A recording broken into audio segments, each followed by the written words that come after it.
डबवाली में अवैध रूप से प्रशासन की मिलीभुगती से रिहायशी एरिया में चलाया जा रहा था बैंकेट हॉल। जी हाँ, एक देर रात के प्रोग्राम के अंदर जो प्रोग्राम चल रहा था, वो प्रोग्राम एक निजी बैंकेट हॉल में चल रहा था।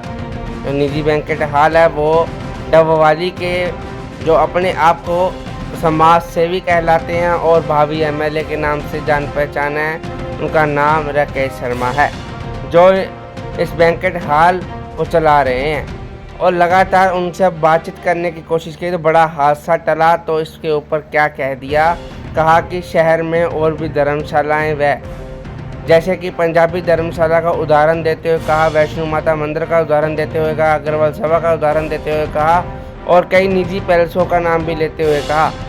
तो इससे अलावा जो बड़ी बातें हुई, कहा गया कि उनके बाहर भी पटाखे चलते हैं, रात के प्रोग्राम होते हैं, तो कार्रवाई उन पर क्यों नहीं होती, हमारे ऊपर क्यों ऐसा होता है। लेकिन जो गलीवासी हैं, मोहल्ला वासी हैं, उस बात का विरोध भी जताया। क्या आखिरकार देर रात एक रिहायशी एरिया में जहां आस पड़ोस में घर हैं, और अहम बात जो देखने को मिली, जो आधे दर्जन से ज़्यादा लोग वो जो दारू नशे और शराब का सेवन कर बैठे थे, जहाँ सामने ही सर्व साझा हनुमान मंदिर है।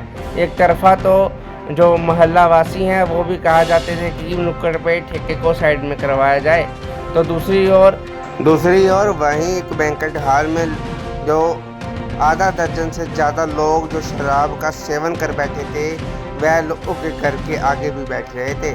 लेकिन ऐसा क्यों? आखिरकार देखो किस तरह से बड़ा हादसा टला, लोगों के घर तक पहुंचे पटाखे। आखिरकार क्यों ऐसी नौबत आ गई? क्या ऐसे बाराती डबवाली में पहुंचे?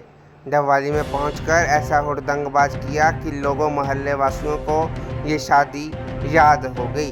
क्या ऐसे बैंकेट हॉल में जहाँ रिहायशी एरिया में ऐसी शादी होनी ज़रूरी है, या फिर प्रशासन इन बातों के लिए मिलीभुगती के साथ, अब ऐसा नहीं पता किस बात का दबाव है। क्या भावी एमएलए का दबाव है या फिर किसी राजनेता का दबाव है?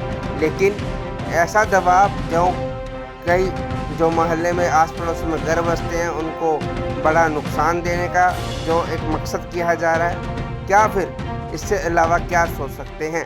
लेकिन प्रशासन क्यों ऐसे बैंकेट हॉलों के ऊपर कार्रवाई नहीं करता, या फिर सील क्यों नहीं करता? आज बाल बाल बचे मोहल्ला वासी एक बड़ा हादसा होने से बचा। क्या डबवाली के लोग अभी भी अग्निकांड की इस घटना को याद क्यों नहीं कर रहे? जब उस वक्त वो घटना हुई थी तो उस दिन सबकी आंखें वो नम हो जाती हैं, लेकिन डबवाली की जनता आज भी कुछ सोच नहीं पा रही। आखिरकार क्यों ऐसे रिहायशी एरिया में ऐसा काम, आखिरकार क्यों है प्रशासन मौन? सबसे बड़ा सवाल ये बना हुआ है। बने रहें पंजाब हरियाणा लाइव के साथ।